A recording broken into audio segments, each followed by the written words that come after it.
Napa know-how. A Napa guy knows more isn't always better, unless we're talking about full-size vans. These beasts do more than get you from A to B. They have so much space a man can live in it. With shag carpeting, waterbed, and a sweet lava lamp, these mobile abodes have all the comforts of home. With quality parts and plenty of Napa know-how, you can keep the original tiny house running longer, stronger. That's Napa know-how. Napa know-how.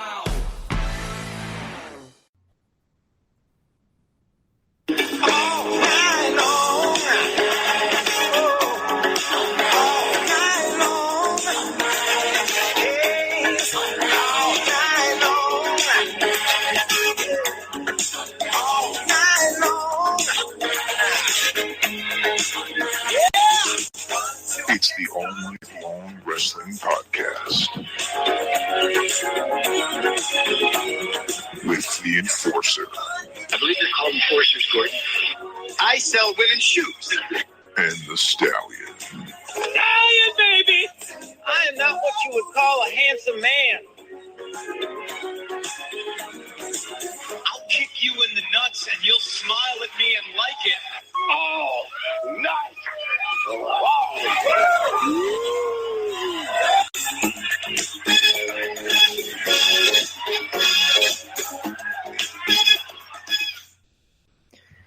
Well, welcome once again, everyone, to an episode of the All Night Long Wrestling Podcast, Thursday, May the 25th, 2017.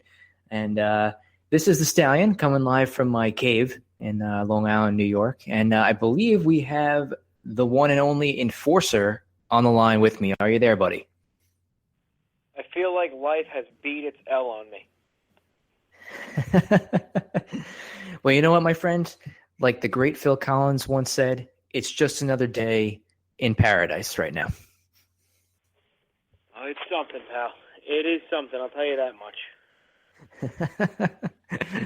Well, somebody, we got a lot to talk about this week, I think, right? I mean, there was a lot of stuff last weekend we talked about on our show last week. There was some Backlash action. There was some NXT action.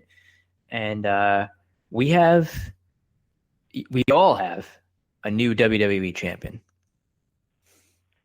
Well, he's a young man who today actually just got his first T-shirt. I'm sure BK has it already. He's the modern-day Maharaja. And I hear it's actually selling pretty well in Ohio, out of all places. Very weird. The Buckeye State. Yeah, that's he's popular there. Do you think, am I uncultured by the fact that I don't know what Maharaja means? No, I think it means, holy shit, what have we done in Farsi? Okay. That's I'll have to do a Google Translate on that at some point. I probably should have done that in preparation for the show, so I dropped the ball on that one. But I guess just in terms of that, if we start with that, since that seems to have been the hottest button topic of the last few days ever since Sunday, I don't know that I really believed it would happen. Personally, I didn't. I thought there was a chance, like when these types of pushes happen out of nowhere, kind of.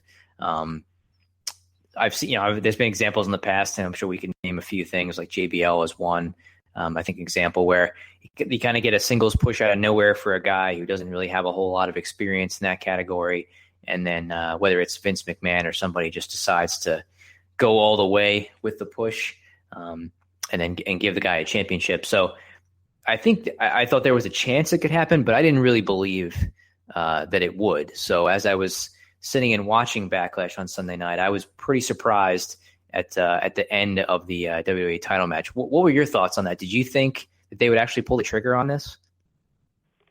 Maharaja is a Sanskrit title for great ruler, great king, or high king.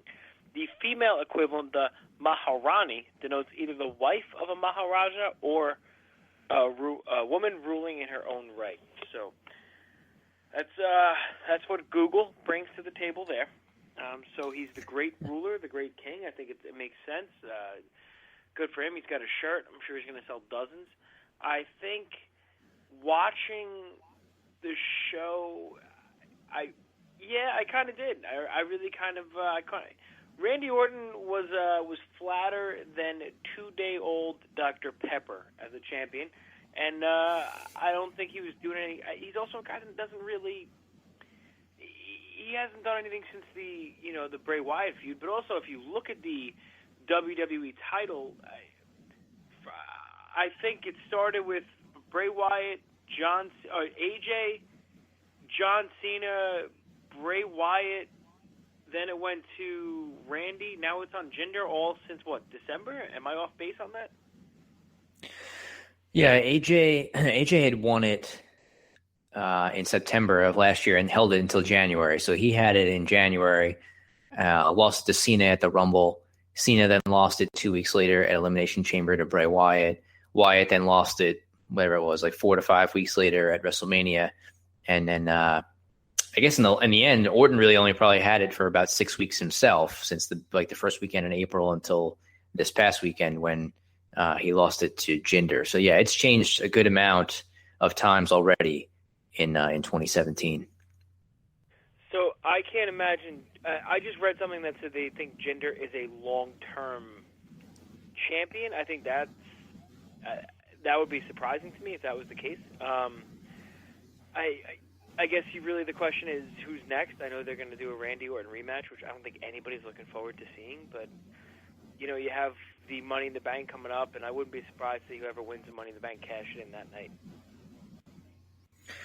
Yeah, I think that would make sense. The funny thing is, I remember I was reading. I try to read some of the dirt sheet stuff. I don't want to get too caught up in it when I do, but the days leading up to Backlash, so like last weekend, I was reading things like Vince McMahon sees Randy Orton as a long-term champion for SmackDown, and he treats him the same way as he treats Roman Reigns. And Orton is not scheduled to lose the title anytime soon. He'll have it through at least the summer and all this stuff. And then literally like 2 days later, he drops it to Jinder Mahal at Backlash, which was unexpected. The one thing that's somewhat interesting, I guess, is that the Money in the Bank pay-per-view, which is the next one for SmackDown, is taking place in St. Louis, which is Randy Orton's hometown. So normally most guys lose in their hometown, but I don't know, do you think that means anything as far as Randy getting a rematch in his hometown? Do you think he's just going to win it right back and they'll give up on this Jinder thing, or do you think they're actually going to have it stay on Jinder for a few months? I hope not. I think leave it on Jinder until somebody else wins it at Money in the Bank. Or unless you're going to have Randy win it for a great feel-good moment, and then maybe Kevin Owens come out, cash in on him, and then he's a new champion. That could be something they could do. I also just read. I also don't read the dirt sheets. I don't trust them as far as I could throw them. And if I go on 411 and I see another erectile dysfunction ad again, I'm going to break my laptop. So yeah, that's one thing. Brutal. But I just read that the plan was for Rusev to win the title and win Money in the Bank. But once he got hurt or he wasn't cleared to come back, they switched it last second. They put it on Jinder, so that was pretty interesting. Oh, that is interesting. Yeah, the whole thing with Rusev is a little curious too. Not to go off on a different angle, but I think 2 weeks ago he had proclaimed that he was going to come up into SmackDown and kind of confront Shane McMahon because he was demanding a title opportunity and all of that, and he just didn't show up. That was a little weird. So he hasn't been on SmackDown the last 2 weeks. There hasn't really been much explanation for that, and I don't really know if that maybe that was the plan, was to put him in the title picture or win the title, and they just decided to change course or whatever, and now maybe they don't know what to do with Rusev. But I'm not sure. I think that's probably the case too. I mean, I don't know if there was an injury setback with Rusev that they're not talking about right now, but I feel like Vince McMahon is so out of touch culturally. He probably thinks Rusev and Jinder are both from Russia, and he could just interchange them. He may very well be. That may be the case. Now, one thing I was looking at, and not to be like I said, not a non-dirt sheet item, was the ratings.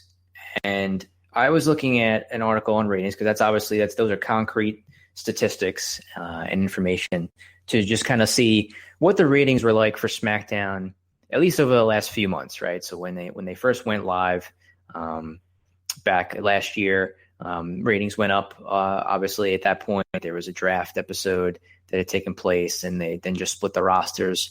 And there was some pretty exciting stuff going on for SmackDown. But like at the beginning of this year to now were numbers I wanted to see, right? Because at the beginning of the year, you have AJ Styles, you have John Cena, all these things happening, right? Elimination Chamber, WrestleMania.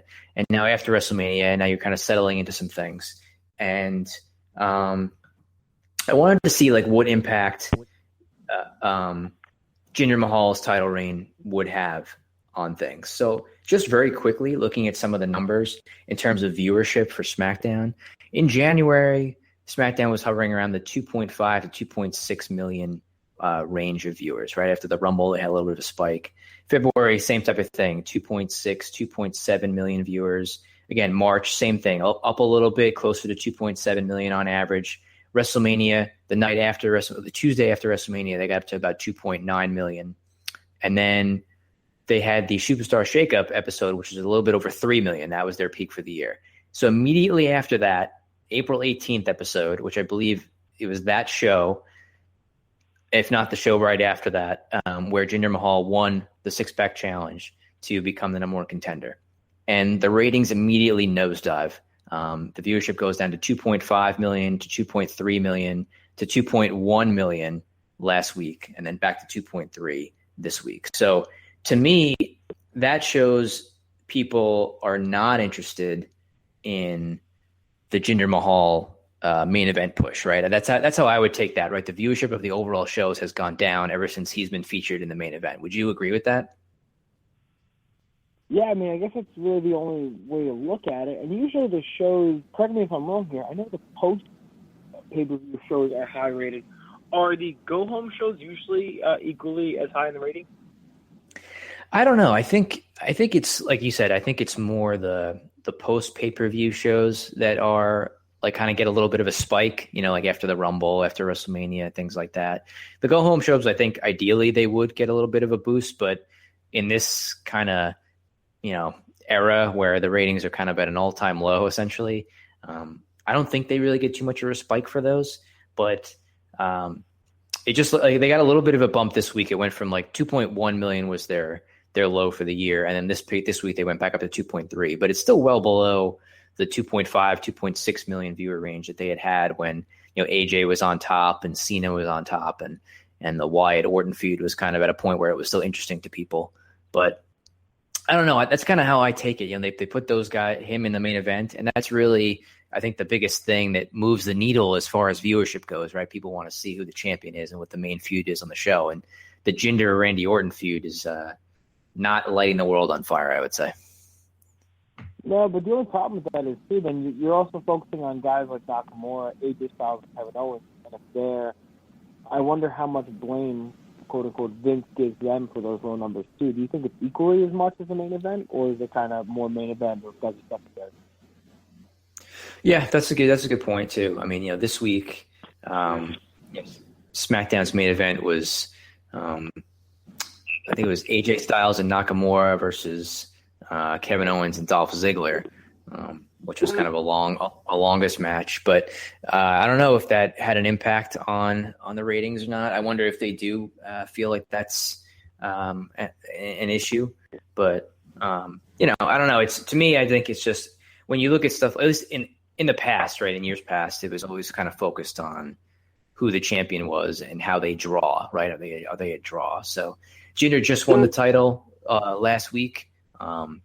Maybe we need to give him a little time to see if maybe the ratings will swing back up or how he performs. It'll be interesting to see how long, I guess, they give him, as far as that opportunity is concerned, I wonder how long the leash is going to be. Like you said, I mean, there's everything I read today, and for some reason I read the dirt sheets today. It said they have it pretty much booked through SummerSlam, and then now they're kind of just filling time. That's not good. If you're filling time, why aren't you building more important, third level and fourth level angles? Like, I kind of like what they did on Raw this week. I guess they just happened to grow a little bit. I like what they did with Goldust. I think, that finally gave his character. The guy's he's been everywhere and he's done everything, and it's not an A, a B. It may even not even be a C. It's like a D level